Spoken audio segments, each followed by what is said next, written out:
So welcome everybody to today's lecture. This lecture is part lecture from Saudi Atherosclerosis Working Group and sponsored by Sobi. It's my really pleasure today to introduce Professor Suran, who's a consultant endocrinologist from Manchester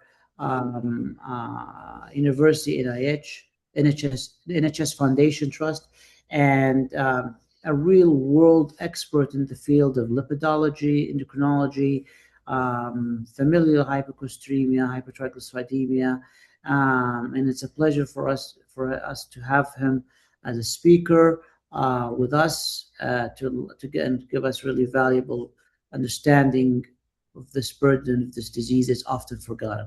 So without further delay, Dr. Suran, the microphone is yours. Thank you very much for the kind introduction, and I'm grateful for the invitation. Thanks for Sobi for providing this platform, and congratulations for establishing the atherosclerosis platform in KSA. I wish you all the success, and I hope we will be able to work together soon as a group of experts interested in this field.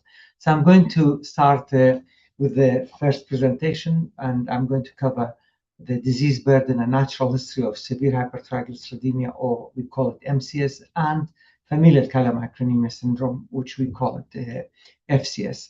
These are my declarations. So I'll start with an introduction about triglyceridemia.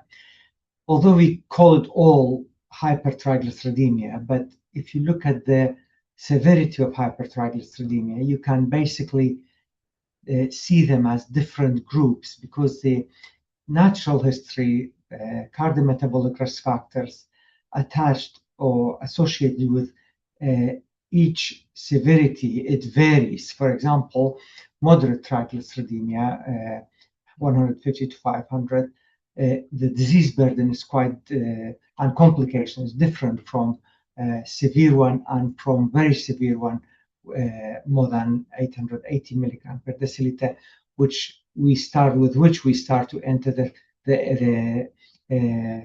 basically enter the field of chylomicronemia syndrome.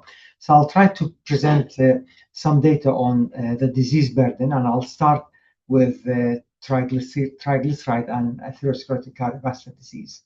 This is data from the Danish research group, and it's clearly, can you see my pointer on the screen? Okay. Yes. So can you see the arrow? Okay, great. So this is about the triglyceride and cardiometabolic or cardiovascular risk. So the risk, actually, this group, in a large database, they looked at risk of myocardial infarction, ischemic stroke, and aortic stenosis. And they showed that the risk of all of these diseases increase significantly with increasing level of triglyceride. 0 to 1, that's millimole, that's about 0 to 78 milligrams, and then 2 to 3 millimoles, and then 5 millimoles or more. And the risk of myocardial infarction increases, the risk of ischemic stroke increase, and the risk of aortic stenosis also increase with increasing levels of triglycerides. What we did with Riaz Patel and other colleagues in UK, we looked at CPRD database, and we looked at, among other factors and other outcomes, we looked at all-cause mortality. And our data shows that all-cause mortality increases significantly with increasing level of triglyceride. As you can see, 150 to 400, the risk increased, but not significant. But then when triglyceride is 400 to 500, the risk is high. Then 800 to 1,700, the risk is very high.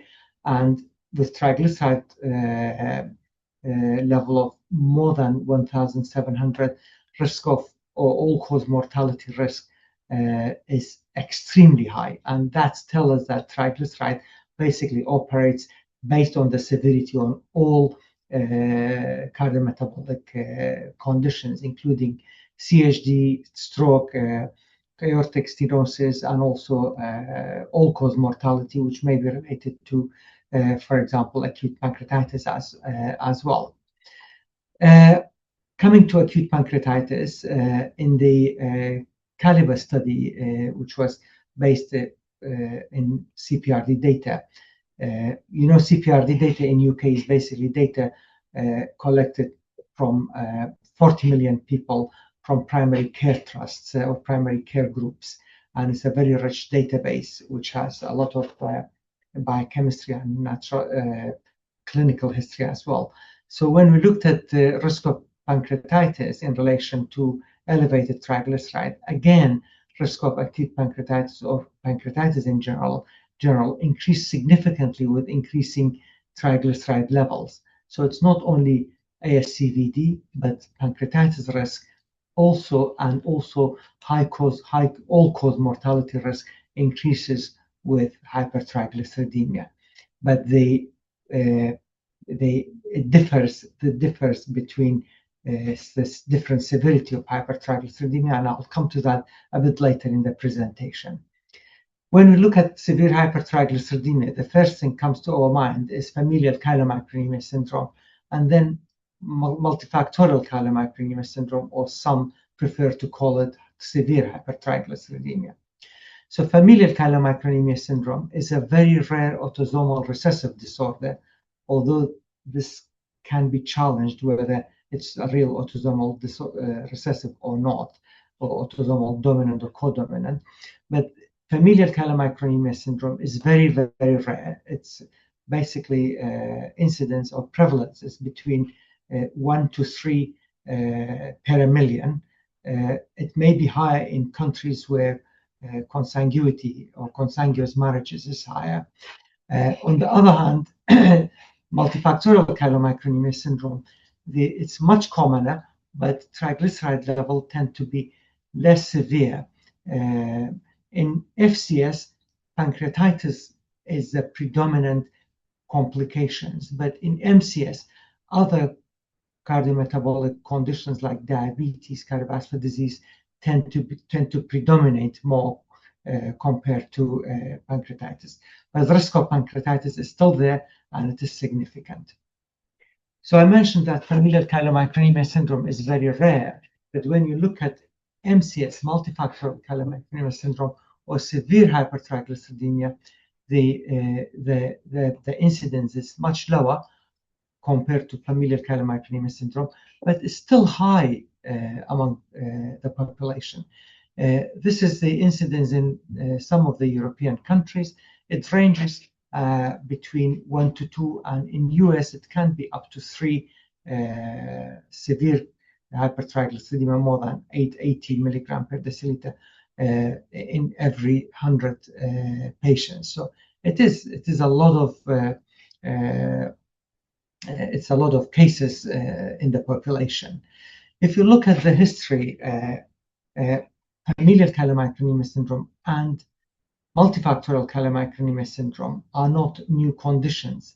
They have been there for ages. This is some documentation in a book from William Hewson, and he basically, from UK, he basically documented a couple of cases. One of them is a 35-year-old overweight patient with plasma or serum-like milk. Probably he was describing a case of multifactorial chylomicronemia syndrome. And another patient, 25-year-old, with fit-looking complexions, and probably he was describing a case of familial chylomicronemia syndrome. And both cases, they had milky blood because of the very high chylomicron in their blood. Looking at multifactorial chylomicronemia syndrome or severe hypertriglyceridemia and comparing it with FCS, familial chylomicronemia syndrome, as I mentioned, prevalence, MCS is much more common. Genetic contribution is much commoner in FCS, but secondary factors contribution is commoner in MCS or severe hypertriglyceridemia. Contribution of secondary factors is higher and a major factor in MCS, but in FCS, it's mostly genetic.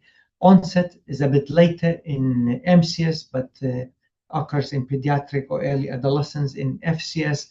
Body mass index is higher in MCS and lower or normal in FCS. Fasting triglyceride is higher in FCS, and lowest triglyceride is lower in MCS. So trough and peak. Trough is higher in FCS, but peak is higher in FCS and trough is lower in MCS. In severe hypertriglyceridemia, you have high chylomicrons, remnants, VLDL, and IDL, intermediate density lipoproteins. But in familial chylomicronemia, it's predominantly chylomicron particles and to some extent remnant particles. The main risk or complication in FCS is pancreatitis, but in MCS is pancreatitis as well as other cardiometabolic conditions. And in MCS, traditional approaches like diet, lifestyle, addressing secondary factors, lipid-lowering medications, the standard ones, is more successful. But in FCS, to be honest, none of these is very successful, and we didn't have any effective treatment until these new ApoC3 inhibitors. And management basically both has to follow low-fat diet, and this is particularly important in FCS patients. So I'll share with you some data from our UK FCS and MCS register over the next few slides. Onset of symptoms, basically we created a register for familial chylomicronemia syndrome, and we recruited any patients who had a genetic testing. So the first paper we published in ATVB, we compared FCS in 74 patients to MCS, 80 patients. So almost all FCS patients were symptomatic with previous pancreatitis or having recurrent abdominal pain or some other symptoms like brain fog, etc., or neurological symptoms. But in severe hypertriglyceridemia, up to 13 or 14% of patients were asymptomatic. Age of diagnosis was earlier in FCS compared to later in MCS, and basically the average age of diagnosis is late genetically, like confirmation in both groups, and this is really unacceptable and highlights a significant unmet need. Pancreatitis burden was more common in FCS. So if you look at pancreatic complications, acute pancreatitis, recurrent pancreatitis, and recurrent abdominal pain, you can see that this is much higher in FCS and lower in the two MCS groups. In MCS groups, we divided them into gene positive. This is the group who carry one pathogenic variant. As you know, in FCS, you need two pathogenic variants, but to diagnose FCS. But in MCS, we divided the group into those who carry one pathogenic variant, and in gray, and those without any pathogenic variant in pink here. So the phenotype in terms of pancreatic complications of those with one pathogenic variant basically was it's closer to MCS. That's why I said we can question whether this is an autosomal recessive or an autosomal dominant or codominant. And then the pancreatic complications is lower in those without any pathogenic variants, MCS without any pathogenic variants. If you look at cardiovascular disease, it's exactly the mirror image. Basically, in MCS, cardiovascular disease is much more commoner compared to FCS. If you look at the diabetes, again, it's a mirror image of pancreatic complications. Diabetes, hypertension are much commoner in gene-negative MCS, and followed by gene-positive MCS, and then the least in FCS group. Body mass index tend to be higher in MCS patients, and in particular gene-negative. So that highlights that if you have less gene burden, then you need more secondary factor burden to show severe hypertriglyceridemia. If you look at the age, in another paper, we look at the age where the genetic sample, the sample sent to the genetic lab for a diagnosis, and it basically shows that very few patients with FCS had a genetic test request below age of 20, and that's really unacceptable. And most of the samples were requested after age of 30. That indicates lack of knowledge, unmet need, and an unacceptable delay in diagnosis of FCS, as well as severe hypertriglyceridemia or MCS patients. And many patients were diagnosed after the complications.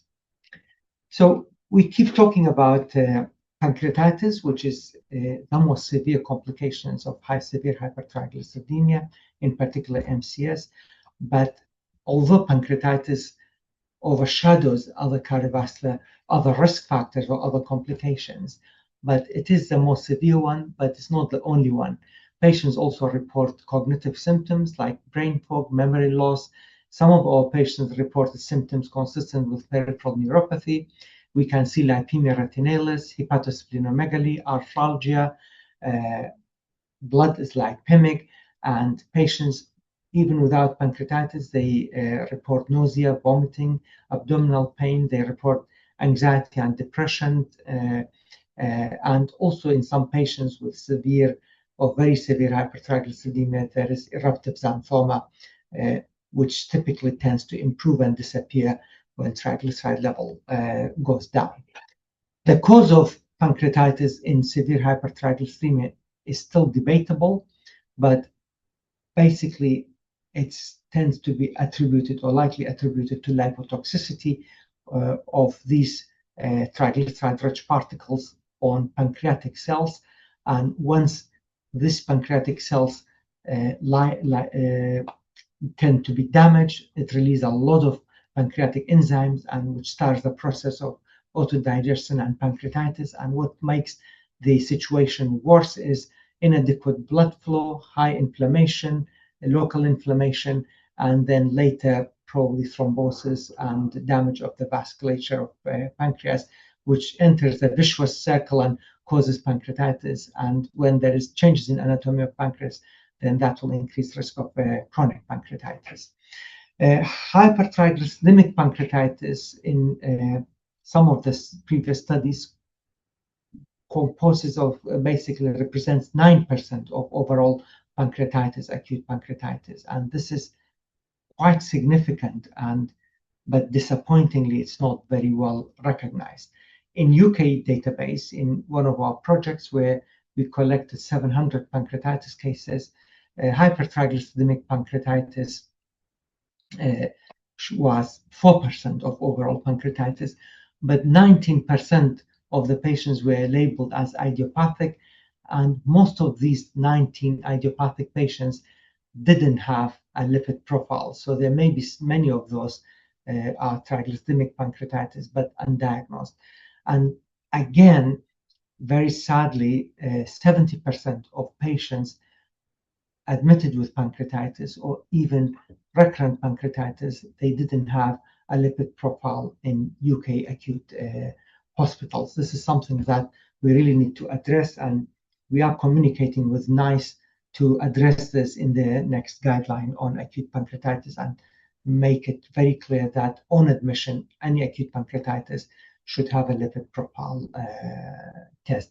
This is not only because triglyceridemia is a risk factor for acute pancreatitis and the risk increase with increasing level of pancreatitis, but also because there is a 4% increase in risk of pancreatitis with every 100 milligram per deciliter increase in triglyceride levels. So this cannot be ignored in patients who are admitted with expected acute pancreatitis, and we need to address this unmet need. Further, prognosis of pancreatitis in patients with triglyceride, very high triglyceride, more than 1,000, when you compare it with lower triglyceride level, the prognosis is poorer. For example, these patients tend to need tend to have more organ failure, multi-organ dysfunction, pancreatic necrosis, and newly diagnosed diabetes is more common in these patients, and mortality is higher in triglyceridemic pancreatitis, and length of stay in ITU is higher in triglyceridemic pancreatitis, and ITU need is also higher in triglyceridemic pancreatitis compared to non-triglyceridemic pancreatitis. So it is very important really to recognize all of these and address it. Current treatments of severe hypertriglyceridemia, diet, of course, very low fat diet is important, and we have medications including omega-3 fatty acid, niacin. In Europe, niacin is not available anymore, but it's still available in US and some other countries. Statins and fibrates. But overall, these medications, if triglyceride is very high above 20, they are not very effective. If you manage to bring triglyceride below 10 or 8, that's below 880 or below 700 milligram per deciliter, then these medications start to work. We usually start with a fibrate, we add niacin, and then sometimes omega-3, and if ApoB is high, we also start statin. But in persistent severe chylomicronemia or chylomicronemia, these medications are not very effective. The new development is ApoC3 inhibitors. And why ApoC3? Why it's a therapeutic target? Because ApoC3 does all the wrong things in patients with severe hypertriglyceridemia. It inhibits lipoprotein lipase. It reduces hepatic clearance of triglyceride-rich particles and remnants. It increases hepatic VLDL production and inhibits hepatic lipase and inhibits triglyceride lipolysis. So all of these are basically raises triglyceride level. So if you inhibit ApoC3, then likely you will reduce triglyceride significantly. So we have antisense oligonucleotides that targets ApoC3. Olezarsen is one of those. Basically, it's the difference between olezarsen and volanesorsen is that olezarsen is attached to a GalNAc molecule, and this makes it very specific to a receptor on the hepatocyte. So we need to give less dose, but more uptake and more effect with less side effects. So olezarsen shows brilliant effects in clinical trials in FCS, also in severe hypertriglyceridemia, which I'll discuss in detail in the second presentation. So in conclusion, hypertriglyceridemia is a cardiometabolic risk. It increases risk of ASCVD significantly with mild to moderate, but with severe, it increases risk of pancreatitis significantly. And for every 100 millimole increased risk, 100 milligram per deciliter increase triglyceride level, there is 4% increase in the risk of pancreatitis. FCS is a very rare autosomal recessive condition. It's underdiagnosed and it's undertreated, and it carries the highest risk of acute pancreatitis and recurrent pancreatitis. Severe hypertriglyceridemia or multifactorial chylomicronemia also is associated with increased risk of acute pancreatitis. The risk is much higher in MCS patients who carry one pathogenic variant, and this group has a higher risk of cardiometabolic disorders like diabetes, hypertension, and cardiovascular disease compared to FCS. So in FCS, pancreatitis is higher. In MCS, cardiometabolic risk is higher, but risk of pancreatitis is also very high, depends on the triglyceride level.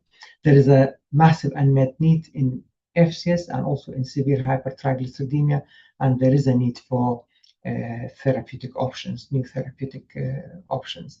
And referral, I'm afraid, with hypertriglyceridemia is only going to be increased to your clinics, because if this is our attitude to exercise and keeping fit, sitting just exercising the dog, then that means, and having a high body mass index, that means the triglyceridemia or severe triglyceridemia in the population is going to be only increase. And when I started lipid clinic, we had less than probably 5% of referrals as triglyceridemia, but now 20 to 25% of patients referred to my clinic are because of hypertriglyceridemia, various severity. Thank you very much for your attention, and I'm happy to take questions. Thank you, Professor Sharan, for setting the stage for our next lecture. Really, this problem is definitely under-recognized, underdiagnosed, and oftenly kept on sidelines until the patient actually presents with a catastrophic event, and then people scatter to try to figure out how to address this big problem. And really, we're setting the stage for the next lecture, which is really delving deep into the management and the new era of treatment for patients with this condition. So I will probably leave the questions to the end of the presentations, and we'll proceed to the next lecture, which is really talking about the advances or the advanced and contemporary treatment for patients with severe hypertriglyceridemia and familial chylomicronemia. So, Professor Sharan, again, stage is yours again. Thank you very much, and thanks for your attention. And I'm really glad that there are more than 80 delegates, so really pleased to see that. So in the second presentation, I'm going to present some data on Olezarsen studies. Again, these are my declaration. I think because this is a pharma-sponsored, we have to show these slides. Olezarsen or Tringolza is a medication which is produced by Ionis. It's marketed by Sobi, and it has approval of FDA and EMA for familial chylomicronemia syndrome, and hopefully it will be approved later this year for severe hypertriglyceridemia. So ApoC3, as I mentioned, is a good therapeutic target in patients with severe hypertriglyceridemia because it inhibits lipoprotein lipase activity, it increased triglyceride and decreased triglyceride-rich particle clearance, and is associated with insulin resistance and stimulate production of triglyceride-rich particles. So Olezarsen is an antisense oligonucleotide, and it's basically attached to a GalNAc molecule, and this GalNAc molecule is very specific to a liver receptor, ASGPR, and almost all the injected Olezarsen attached to this GalNAc molecule end up in the liver, in the hepatocytes, with very, very little very little exposure to other tissues. Approved by EMA and also FDA, and currently NICE is reviewing it next week and for FCS, and I'm optimistic that it will be approved in UK as well. So we have an older version of this molecule called volanesorsen. Volanesorsen is similar to Olezarsen, but it's not attached to a GalNAc molecule. But in general, these antisense oligonucleotides, in general, the way they function, they get injected in the skin, then they end up in hepatocytes, and these antisense oligonucleotides, they target the messenger RNA. And in this case, the target RNA is ApoC3 messenger RNA. When they attach to it, they lead to its destruction, and if it's destructed, there is no protein production, no ApoC3 production, and that leads to a significant reduction in ApoC3 with a subsequent significant reduction in triglyceride. So it's a very clever way of basically targeting messenger RNA for unwanted proteins. There is a comprehensive Olezarsen clinical trials program from phase 1, phase 2, and phase 3. But in the interest of time, I'll focus on phase 3 balance and core trials today. So first, I'll focus on balance study.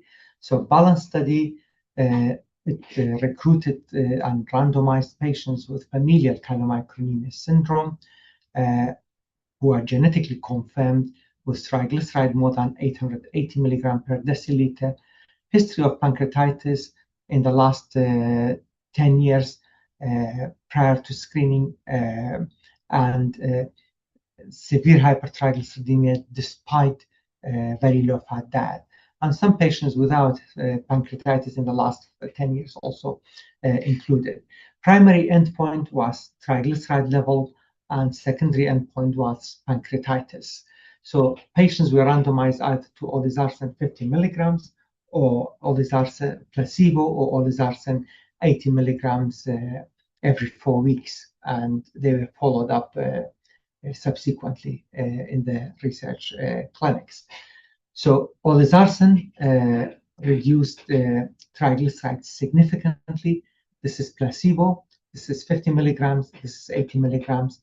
And there is basically massive reduction in triglyceride level, as you can see in both doses of Olezarsen, 43% and 59% when it's adjusted for placebo. So this is basically in FCS, we have never seen such an impact of a treatment on triglycerides. So apart from volanesorsen, which I mentioned, you can call it an older version of Olezarsen. So this was really promising, and it was reassuring. And what was very good also in the trial, if you look at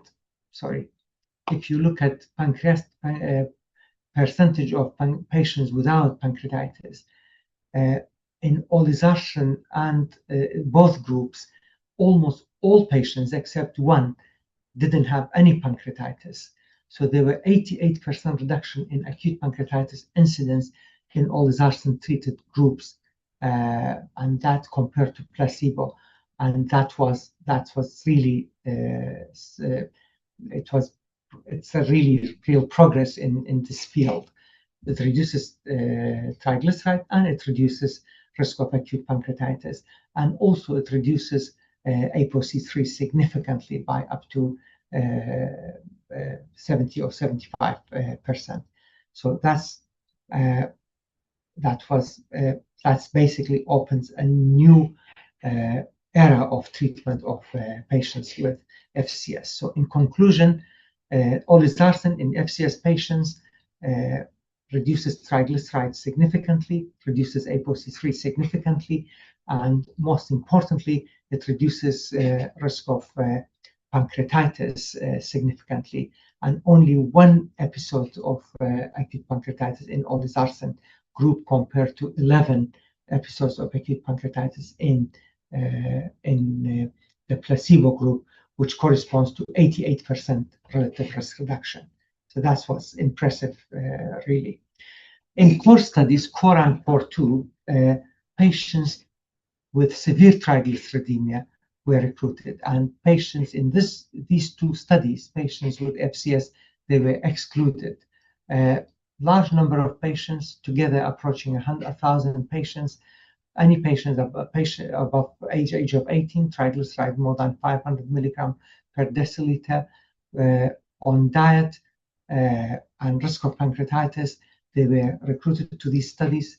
They were randomized again to Olezarsen 50 milligrams and Olezarsen 80 milligrams and placebo, and they were followed up to assess the outcome in terms of triglyceride, pancreatitis, and ApoC3. In both studies, both doses of Olezarsen reduced triglyceride levels significantly and impressively, and if you put both together, it will give an overall reduction of triglyceride by 60%. And not only triglyceride, but also ApoC3 decreased significantly, remnant particle cholesterol decreased significantly, non-HDL cholesterol decreased significantly, HDL cholesterol increased, ApoB decreased, but LDL slightly increased, and this probably, with the decrease in ApoB, it probably points to a shift from small dense LDL particles to a more buoyant LDL particles. But overall, the impact on lipoproteins is positive. And in this study, also, there were, in these two studies, 85% reduction in risk of acute pancreatitis, incidence of acute pancreatitis. And that's really impressive. So if you put both studies together, overall, triglyceride level reduced 60 to 70%, ApoC3 reduced significantly, impact on lipoproteins positive, as I mentioned and showed, and importantly, risk of acute pancreatitis decreased by 85%.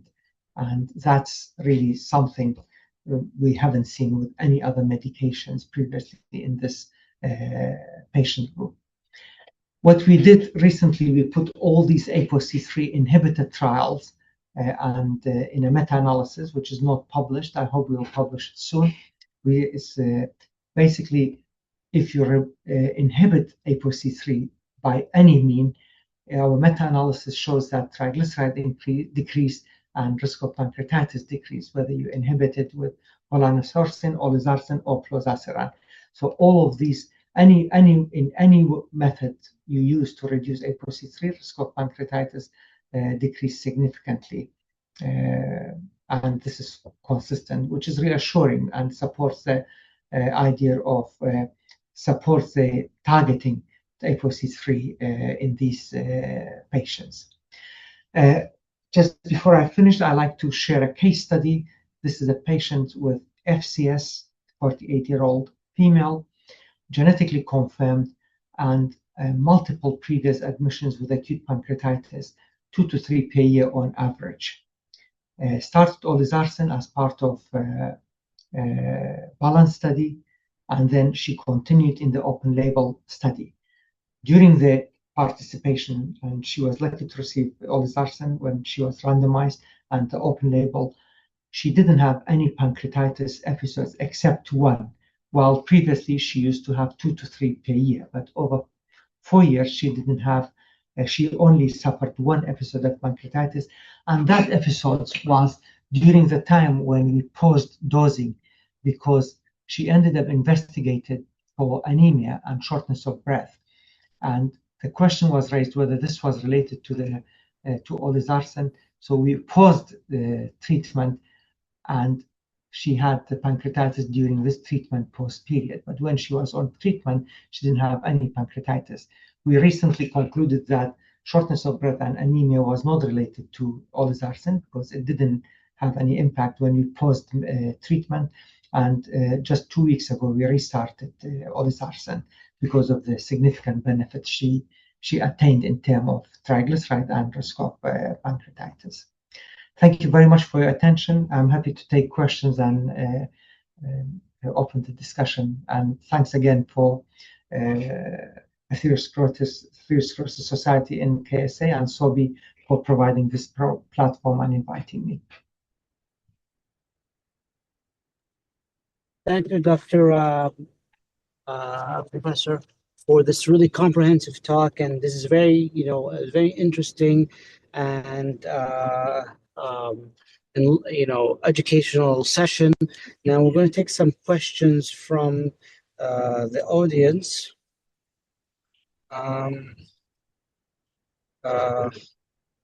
So we have questions from first question from Halim Shamsan.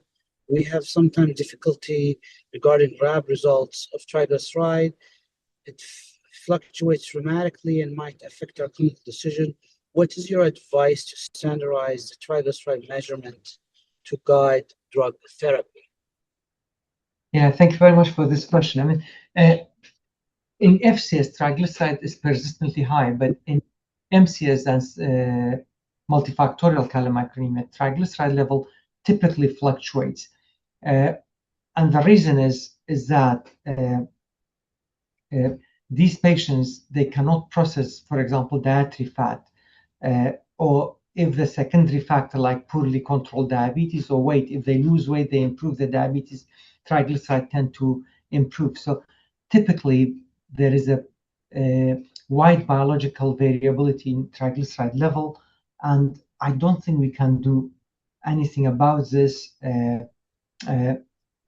But it might be if you have fluctuating triglyceride and you want to take a decision about treatment, it is probably take a median triglyceride level of multiple measurements over a period of time. It's also, if you hopefully Olezarsen is licensed, what drives the risk of pancreatitis is also the number of peak triglyceride and how high are these peaks, because in these clinical trials, Balance and Co, not only triglyceride lowered, but the number of peaks and the high of the peaks of triglyceride also were blunted. So it depends basically on the peaks, but triglyceride it will remain fluctuating because one high-fat meal diet in these patients put the triglyceride up by 2, 3, 4, or even up to 10 folds. Thank you. So another question that we have is that this is something we see two patients, brothers, with the exact mutation in ApoC2, and they have the same levels of hypertriglyceridemia, both above 20, 30 millimoles per liter. So really severe familial. And yet one has recurrent pancreatitis, developing chronic pancreatitis over time. The other one never had pancreatitis. So is there something to say about the genotype-phenotype penetration? And is there something beyond triglycerides that can predict pancreatitis? Yes, so we see this. I mean, I have a family. The brother suffers recurrent pancreatitis, but now he's on Olezarsen, so it's much less. But his sister only suffers pancreatitis during pregnancy. If she's not pregnant, no pancreatitis, and they have the same. They are both homozygous for lipoprotein lipase variant. So we see these on regular basis, and we don't know the exact cause. But when we looked, for example, if you look at UK database, we looked at lipoprotein lipase FCS and non-lipoprotein lipase pathogenic variants, and we couldn't see any difference in risk of pancreatitis. We plan to look into it again in the international register. For severe hypertriglyceridemia, there are signals that, of course, in both, the higher triglyceride level is associated with higher risk.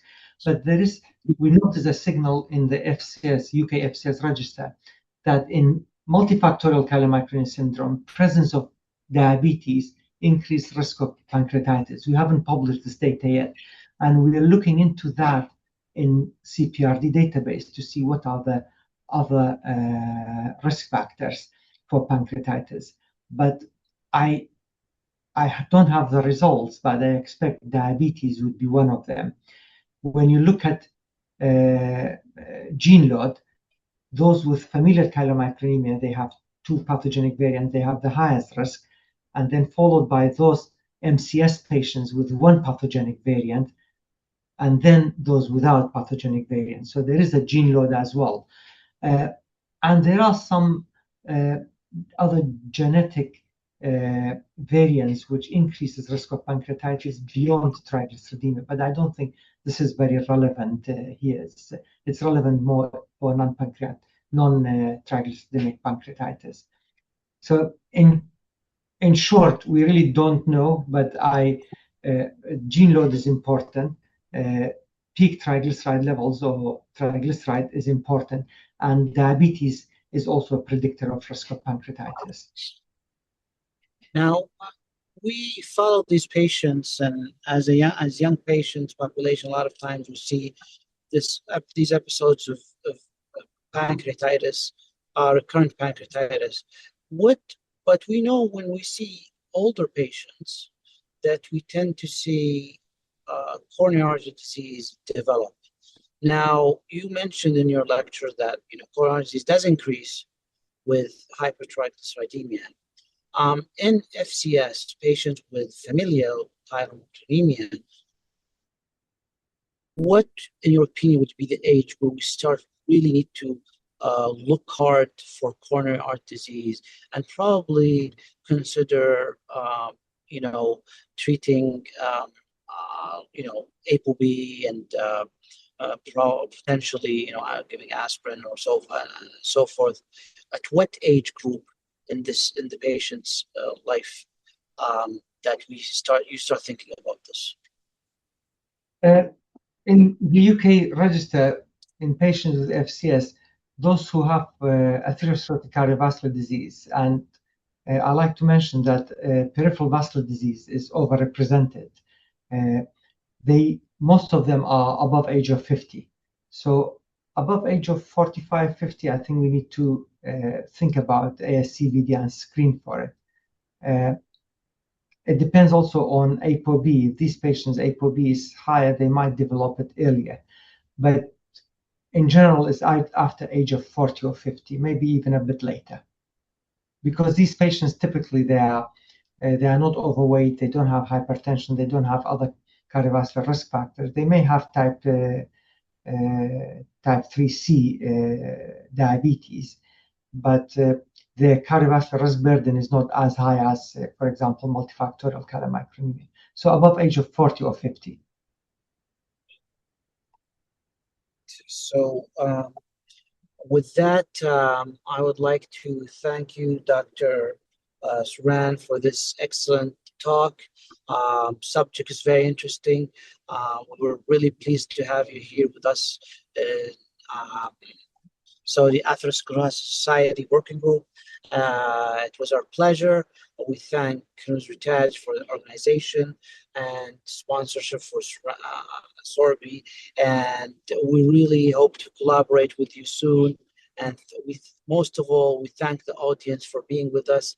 It's a little bit late on a Thursday night, so really appreciate all who came in, and we hope you found this as educational as we did. Thank you, everybody, and you have a very nice weekend. Thank you very much.